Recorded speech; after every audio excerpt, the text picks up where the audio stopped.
bonjour.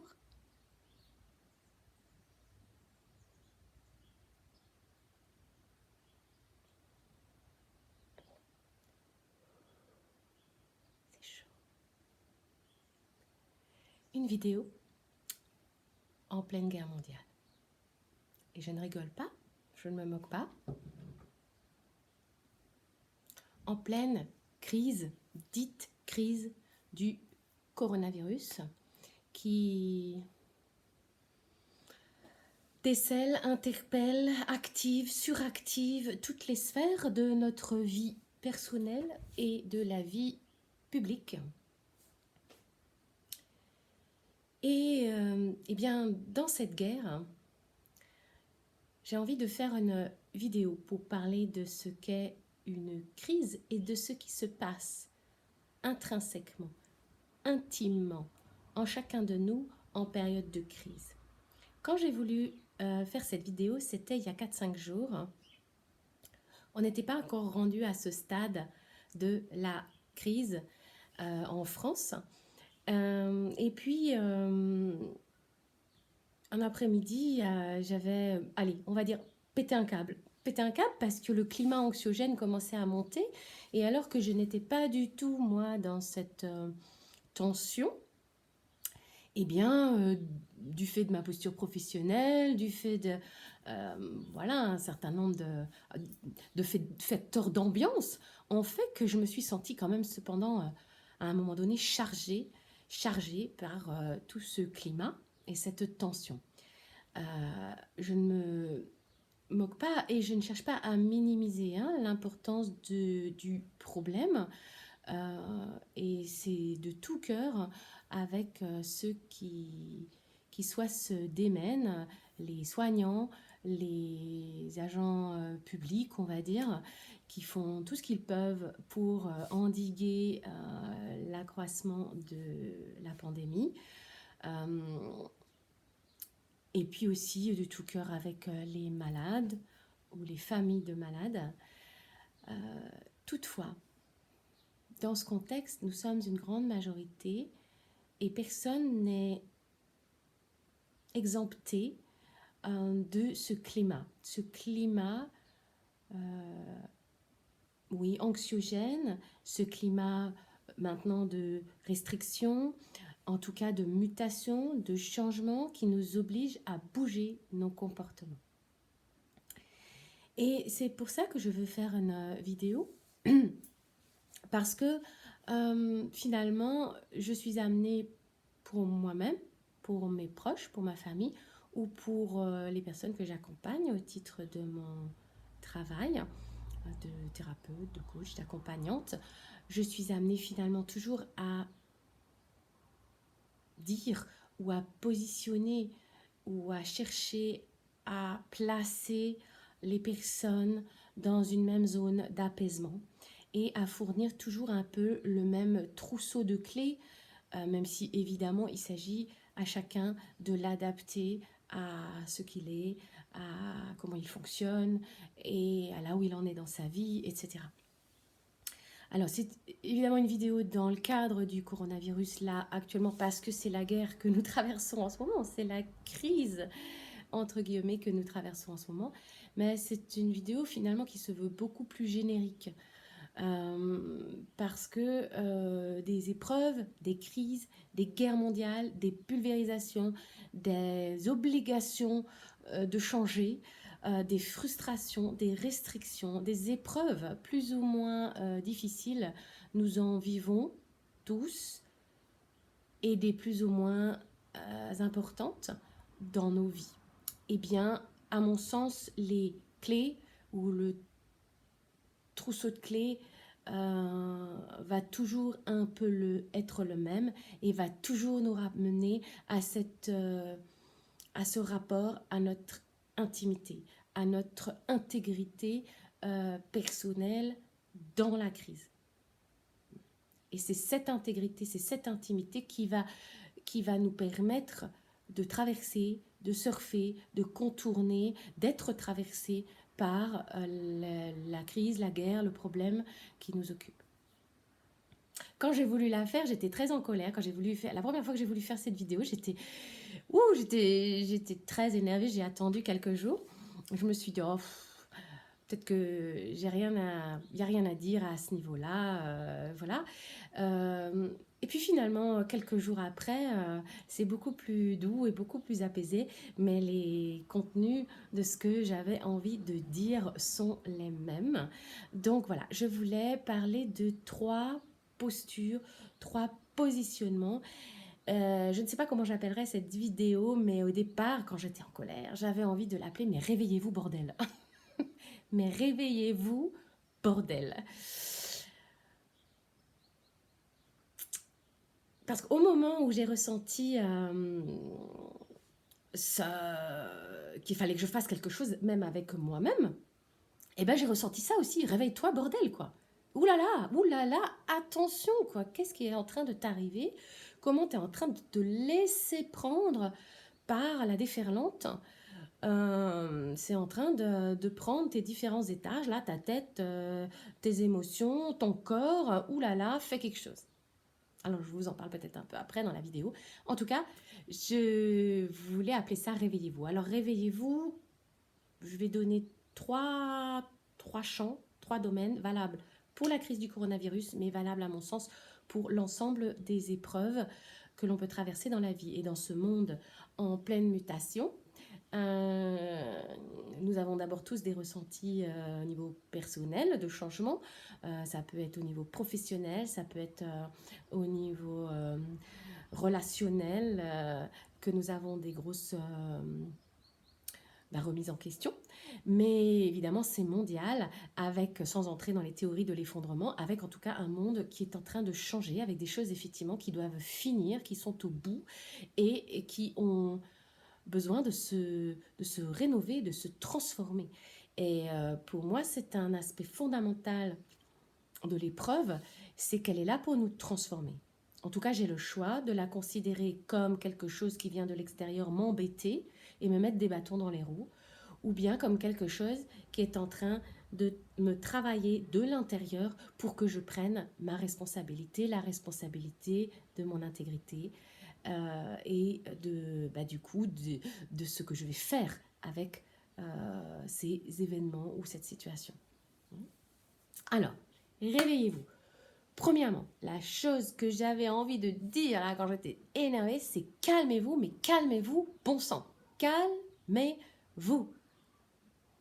Je me le disais à ce moment-là à moi-même, hein. Calme-toi.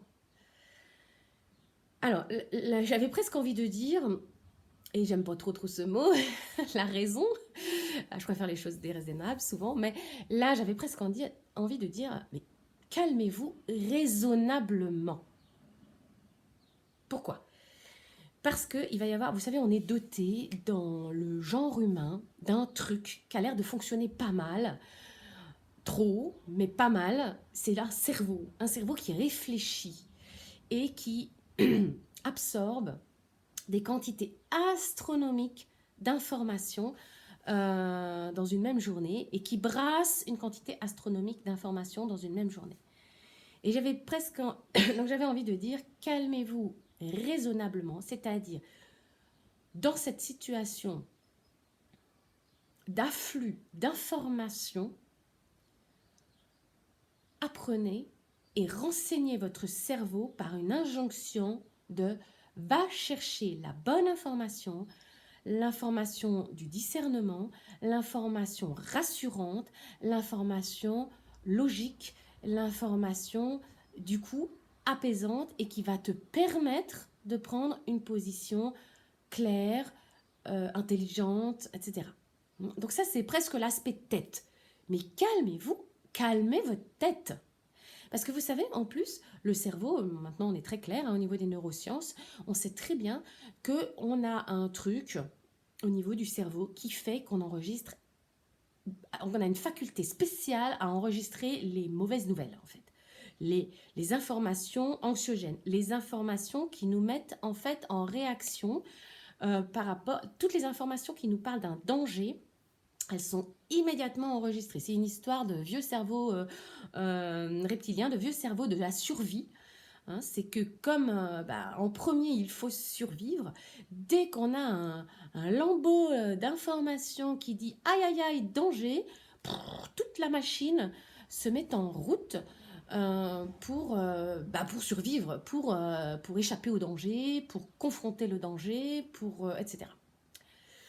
Donc, ce qui se passe, c'est que non seulement on a tendance à fonctionner naturellement comme ça, mais alors en plus, en ce moment, avec, vous savez bien, la médiatisation, la lobbyisation aussi de tout, qu'est-ce qui va se passer? On va avoir une ambiance catastrophiste qui va surenchérir sur ces mauvaises nouvelles, qui va surcréer dessus, qui va nous suractiver à ce niveau-là, qui va accentuer, densifier les informations anxiogènes, qui va en plus rendre démesurées certaines catégories d'informations. Par exemple, les informations qui ont une conséquence commerciale. Ben oui, parce que le commerce ne s'arrête pas en temps de crise. Donc toute la publicité, beaucoup d'aspects médiatiques et communicationnels ont vocation à alimenter les systèmes commerciaux. C'est comme ça, on vit dans un système économique. Et du coup, ces informations-là qui ont tendance à nous faire acheter en fait le truc qui va nous faire éviter le danger ou etc. vont être augmentées et en plus on va avoir une amplification des informations de type exceptionnel et notamment donc les mesures exceptionnelles qui par nature sont relatives au danger puisqu'elles sont exceptionnelles. D'accord? Donc toutes les mesures gouvernementales, médicales, enfin, etc., sanitaires, qui sont de salubrité publique et qui sont légitimes, mais elles vont être suramplifiées parce que justement elles ont une nature exceptionnelle et elles ont nature à nous exciter. Donc il faut absolument réaliser que nous devons faire un tri. Notre cerveau sert aussi à ça. Nous avons la faculté de faire un tri. Nous ne sommes pas la décharge des informations du monde. Nous ne sommes pas la poubelle qui va se remplir de toutes les angoisses empilées de la planète. Ok ? Donc, vous voulez absolument vous diriger, mais diriger délibérément votre tête, votre cerveau vers des informations logiques, on pourrait dire scientifiques, toutes celles qui vont replacer le phénomène dans un processus. Le phénomène n'est pas figé, il n'y a pas un diagnostic une fois pour toutes, c'est comme ça, c'est foutu, c'est grave, c'est machin. Une épidémie par exemple, une pandémie, mais la plupart des choses qui arrivent ou qui nous arrivent dans la vie, elles vont pas durer éternellement, elles vont pas, c'est un processus, ça vient de quelque part, c'est une conséquence logique et il y a une suite à ça. Et il faut que je comprenne le processus, où ça en est, il faut que j'ai des éléments de processus pour pouvoir me situer dans le processus. D'accord ? Donc, si vous écoutez cette vidéo, si vous êtes là où je vais peut-être la poster sur des réseaux sociaux, sur des choses comme ça, c'est que vous êtes informé, vous êtes connecté au monde. Donc, dans ce que vous êtes connecté comme information, trier. Il y a des informations de médecins, il y a des informations d'économistes, il y a des informations qui sont de prévisionnisme. Il y a des informations qui sont logiques et qui vont vous permettre de vous resituer dans un processus. Des informations de psychologue aussi, si vous êtes dans un registre émotionnel surréactivé, etc. Mais on en parle plus loin.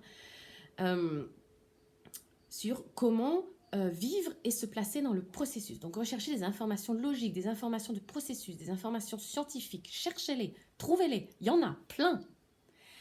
Ensuite, trouver des informations, mais tout simplement calmantes, qui ne font pas du beurre sur l'affolement. Parce que de toute façon, si vous vous placez dans l'affolement, qu'est-ce qui va sortir comme réaction constructive d'un état d'affolement? Donc, rien de bon ne va sortir de l'affolement, ni celui de la société, ni le vôtre. Donc j'ai vu des gens, mais tout récemment, découvrir « Ah, mais si on l'attrape !» Déjà, l'attraper, la formule, elle est un peu bizarre. Mais enfin, si on l'attrape, le coronavirus, Mais c'est pas mortel en fait, c'est pas automatiquement mortel. Non mais vous vous rendez compte, après X semaines de pandémie, il y a des personnes qui sont pas au courant que c'est loin d'être mortel pour tout le monde et qu'il y a une petite frange de la population cible, de la population, je veux dire en danger, de la population à risque. Alors ça ne veut pas dire qu'après il faut se croire invincible, mais enfin il faut quand même un minimum d'informations, ça sert à rien non plus de s'affoler et de se croire au bord du gouffre, au bord de la mort, alors que c'est pas le cas du tout. Ok? Donc, allez chercher l'information, commander à votre cerveau, il sert aussi à ça, d'aller faire un tri dans l'information, d'aller chercher de l'information logique, de l'information de processus, de l'information scientifique et de l'information rassurante et porteuse qui va vous permettre de vous positionner, de retrouver du calme afin de mieux discerner quel est le comportement adapté et de mieux penser plutôt que cogiter et vous affairer dans votre tête. Ok, donc ça c'était le premier point. Et je ne parle pas souvent de la tête et des raisonnements, mais franchement, le cerveau, ça sert aussi à ça.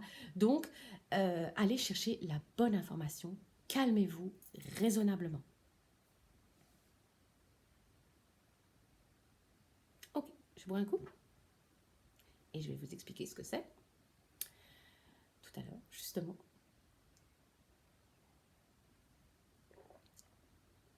Ça fait un peu pipi de chat comme ça, mais c'est très beau, hein. Vous avez vu la couleur?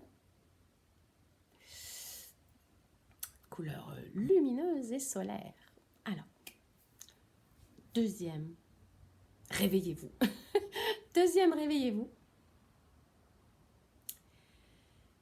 C'est quand on est dans une période de crise, a fortiori dans une crise sanitaire, une crise relative à la santé, mais pas seulement.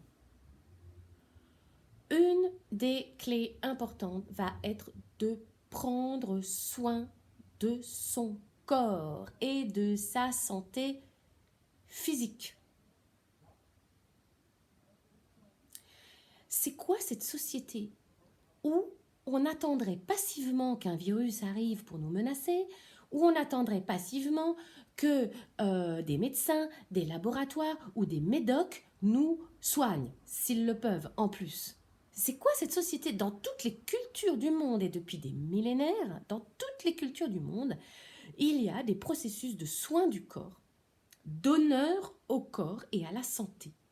Des processus de base qui consistent à se sentir responsable de ce capital santé qui nous a été donné. Et responsable veut dire actif, acteur de notre santé. On n'est pas là à attendre qu'il y ait un danger ou qu'il y ait un médicament qui apparaisse ou qu'il y ait un vaccin qui veuille bien sortir. Non. Dans toutes les sociétés du monde, il existe de façon ancestrale des pratiques. Ça peut être des pratiques alimentaires, ça peut être des pratiques de mouvement, ça peut être des pratiques donc de soins du corps. Ça peut être des pratiques effectivement entre guillemets médicales, mais qui ont à voir avec je suis responsable d'honorer mon corps et d'honorer ma santé. Alors, deux situations. Soit nous parlons vraiment particulièrement de la crise du coronavirus, là, soit on peut dire quelques mots de ce qui n'est pas relatif aux crises à proprement de santé dans nos vies, mais où je pense quand même qu'il faut s'occuper du corps. Alors, d'abord dans la crise du coronavirus, mais enfin, c'est quand même incroyable. Le coronavirus s'attaque à... Enfin, le public qui est fragile, c'est un public dont le terrain immunitaire est fragile. Vous occupez-vous de votre terrain immunitaire?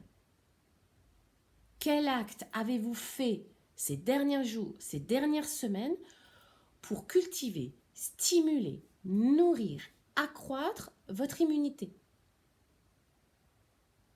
Il y a des milliards de choses possibles à faire. Et c'est pour ça, c'est là, ça me fâche. Cette passivité et cet attentisme, cette non-responsabilité avec soi-même.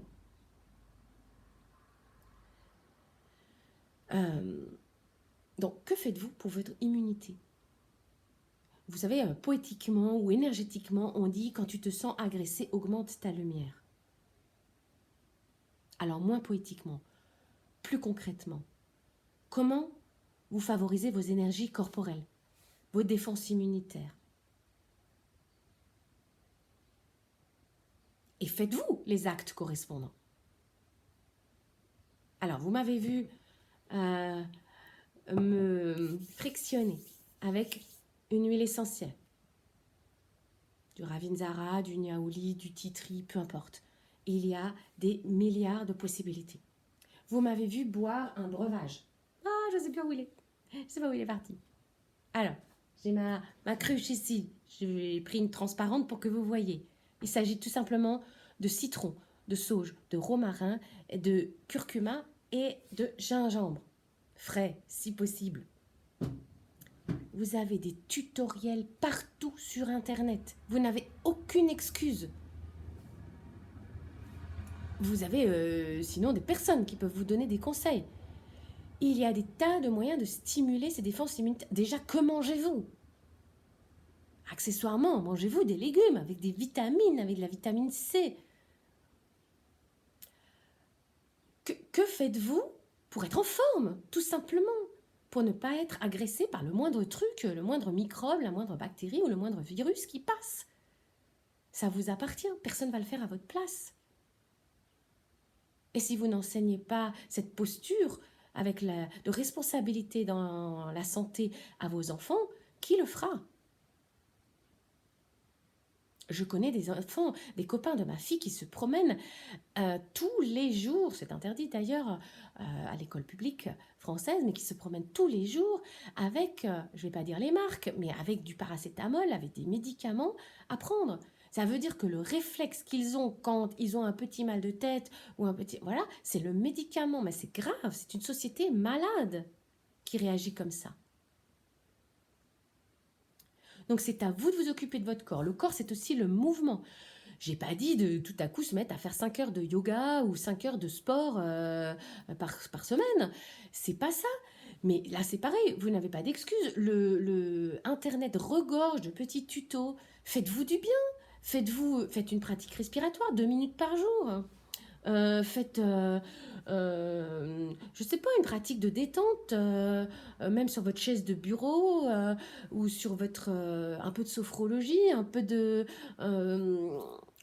voilà, promenez-vous dans la nature, faites quelque chose avec votre corps qui lui fait clairement du bien et qui augmente son immunité, sa force, son énergie, sa capacité à être là, tout simplement.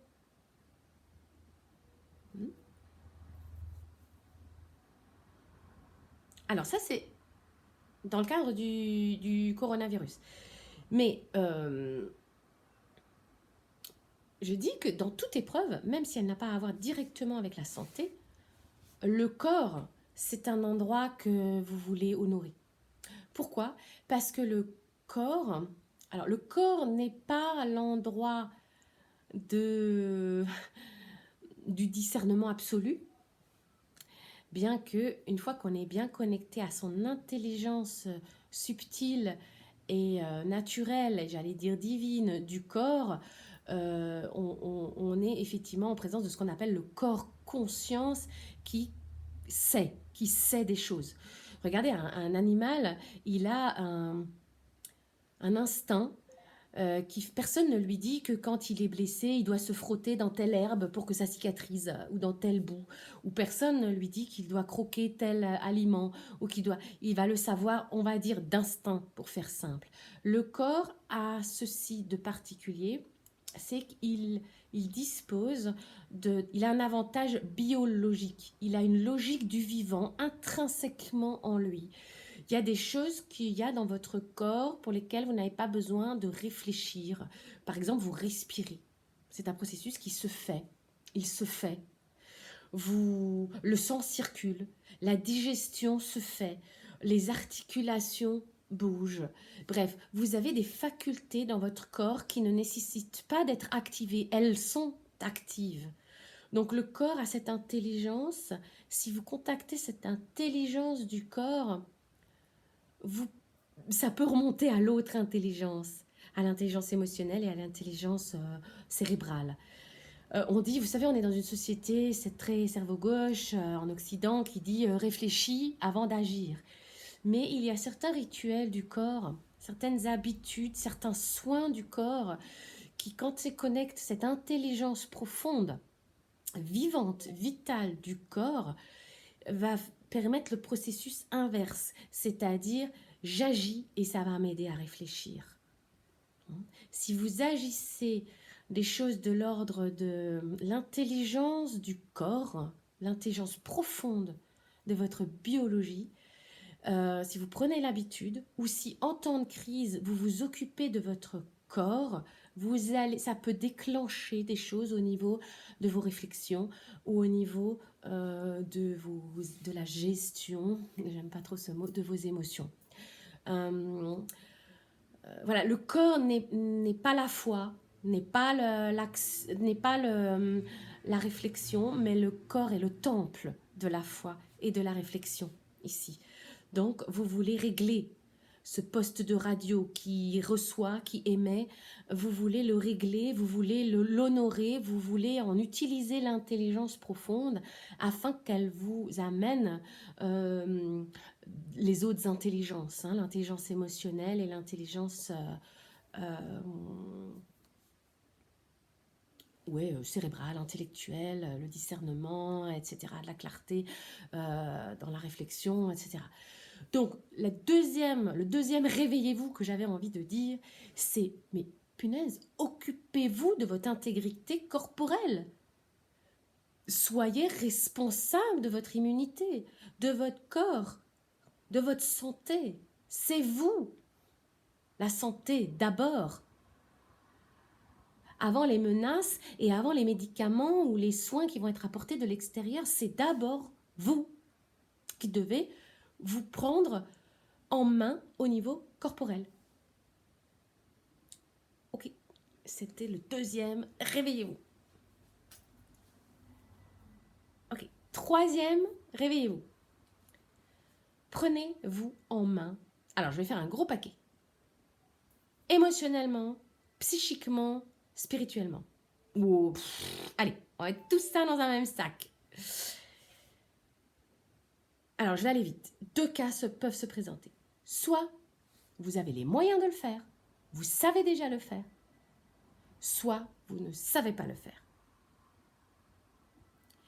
Alors, soit vous avez les moyens de le faire. Pourquoi? Parce que vous êtes déjà en chemin à ce niveau-là. Vous êtes déjà dans votre monde, s'est déjà effondré plusieurs fois. Vous avez déjà eu des grandes difficultés dans la vie. Vous avez pris des dispositions. Vous savez comment vous occuper de vous-même, de vos émotions. Vous savez comment vous repositionner spirituellement. Vous avez peut-être des pratiques thérapeutiques, de drainage émotionnel, de soins psychiques, et puis des pratiques spirituelles. Peut-être que vous méditez, peut-être que vous priez, peut-être que vous pratiquez la relaxation, l'EFT,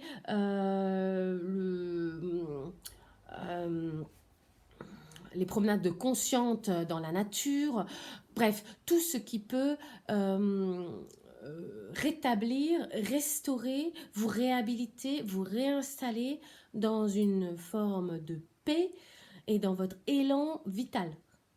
Quel que soit comment vous appelez ça, dans tout ce qui peut transcender la petite scène de ce que vous vivez. Hein, tout ce qui peut vous apporter, élever vos yeux au-dessus du champ de bataille et vous permettre de vous repositionner, de trouver une paix profonde et de retrouver un élan, un meilleur drainage émotionnel, une meilleure orchestration psychique, et une meilleur repositionnement, spirituel. Alors, si vous avez les moyens, si vous avez déjà des pratiques, faites-les. C'est le moment. pratiquez, pratiquez, pratiquez. Pratiquez, pratiquez, pratiquez. Faites votre pratique spirituelle, vos pratiques de gestion émotionnelle, de gestion psychique, de gestion mentale, certains l'appellent. Bref, faites ça. Ça fait partie de l'hygiène de base. En général, ça devrait être aussi banal et aussi normal que se brosser les dents.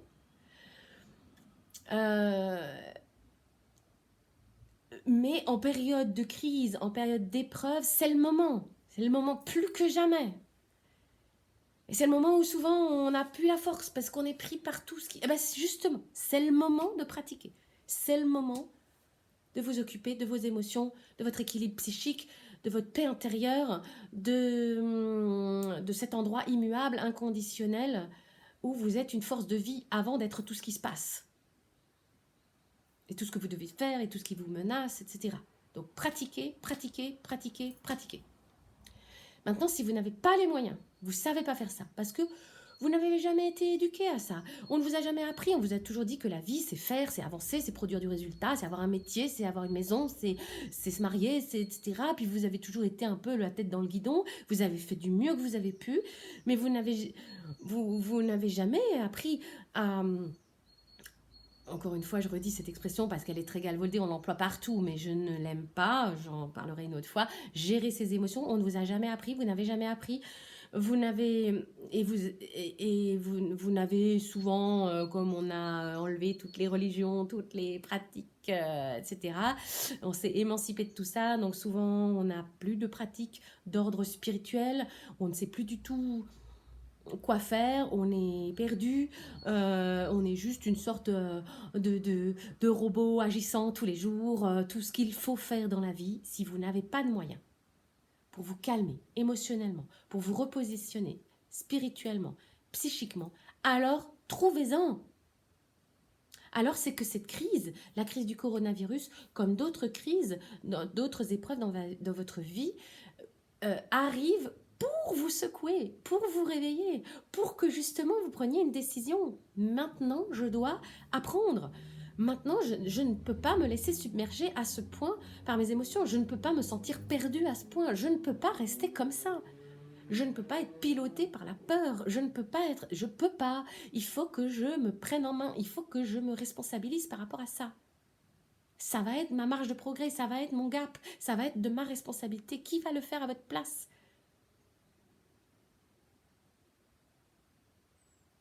Vous voyez que je m'énerve. Donc, si vous n'avez aucun moyen pour réguler émotionnellement, psychiquement, spirituellement ce que vous vivez, alors c'est le moment d'apprendre, c'est le moment de vous tourner vers un ami, vers un thérapeute, vers un groupe, j'ai pas dit une secte, hein, j'ai pas dit un truc bizarre, voilà. Ne passez pas d'un enrôlage dans la vie de performance et la vie où on est surexcité tout le temps, etc., à un nouvel enrôlage tout aussi bizarre et tout aussi délétère. Non, j'ai pas dit ça, mais vous avez des tas de moyens. Là aussi, il n'y a plus d'excuses. Il y a une offre extraordinaire, gratuite, payante, mais responsable. Il y a des bouquins formidables. Il y a des... voilà. En tout cas, faites quelque chose pour aller bien. Émotionnellement, psychiquement, spirituellement. 3, réveillez-vous. Je me rends compte à la fin de la vidéo que finalement, comme d'habitude, je parle tête, ensuite corps et ensuite cœur, puisque je dis réveillez-vous au niveau, calmez-vous raisonnablement, cherchez la bonne info, calmez votre cerveau, occupez-vous de votre intégrité et de votre immunité corporelle. La santé, c'est votre responsabilité. Et troisièmement, prenez-vous en main émotionnellement, psychiquement, spirituellement. Voilà ce que j'avais envie de dire. De toutes les manières, la crise, les crises qu'il y a dans la vie, mais les crises mondiales, il y en aura d'autres, parce que le monde est en mutation, vont toutes nous ramener à nous-mêmes. J'ai lancé le hashtag méga-test d'intégrité du genre humain. C'est ce que nous propose cette crise mondiale du coronavirus, qui n'est pas une crise sanitaire, politique, sociale, sociétale, écologique, etc., financière. C'est une crise spirituelle, ontologique, philosophique, profonde, qui ramène chaque individu à sa terre de responsabilité personnelle, à sa terre d'honneur à la vie. Donc réveillez-vous à ce niveau-là. Le confinement, bien sûr, est une mesure restrictive de salubrité publique, une mesure qu'il est nécessaire sans doute de prendre. On va faire confiance au gouvernement du monde pour prendre ces décisions-là. On va les respecter. On va respecter les consignes de distance sociale, etc., de confinement. Mais qu'est-ce que ça amène? Rester à soi, dans sa maison. Revenir à sa propre maison, à sa maison intérieure. Tête, corps, cœur. Occupez-vous de votre force vitale. C'est de votre responsabilité. Donc le confinement nous amène à rester dans notre maison, à nous retourner, à revenir en nous-mêmes. Ce soir, c'est pas un hasard. Tous les thérapeutes, énergéticiens, tous ceux, d'abord, on n'est pas surpris de ce qui se passe. Ça fait 2 ans au moins qu'on sait qu'il va y avoir des crises, et des crises mondiales, des crises personnelles. Tout ce qui se passe en petit se passe en grand dans la conscience. Donc, il va y avoir des crises, on le sait, on n'est pas surpris du tout. Eh ben, c'est pas un hasard. Là, ce soir, par exemple, j'ai une collègue coach, on va dire, énergéticienne, qui propose un webinaire sur l'intimité. L'intimité, c'est quoi l'intimité à soi-même? L'intimité au monde. C'est quoi l'intimité, l'intégrité? Retrouver ça. Parce que c'est à partir de cette zone-là, de revenir à son espace-temps personnel, à ce que l'on est d'essentiel, que vous pourrez choisir les bons comportements, les bonnes paroles, les bonnes actions à entreprendre. Voilà, c'était mon coup de gueule, mon réveillez-vous, et je bois à votre santé, et je retourne dans mon romarin. Je me suis un peu lâchée hier sur la cueillette du romarin. Je loule, c'est toute la branche est partie avec, presque tout l'arbre. Bon, j'ai une chance inouïe, c'est d'habiter à la campagne, donc le confinement, et c'est ce que me disaient encore mes enfants cet après-midi, ne va pas signifier pour nous rester enfermés entre 4 murs. Mais en tout cas, faites votre possible pour revenir à vous, à vos essentiels, occupez-vous de vous, et à partir de là, vous pourrez vous occuper du monde. Ciao, ciao. Bon, maintenant, je ne peux plus arrêter la vidéo.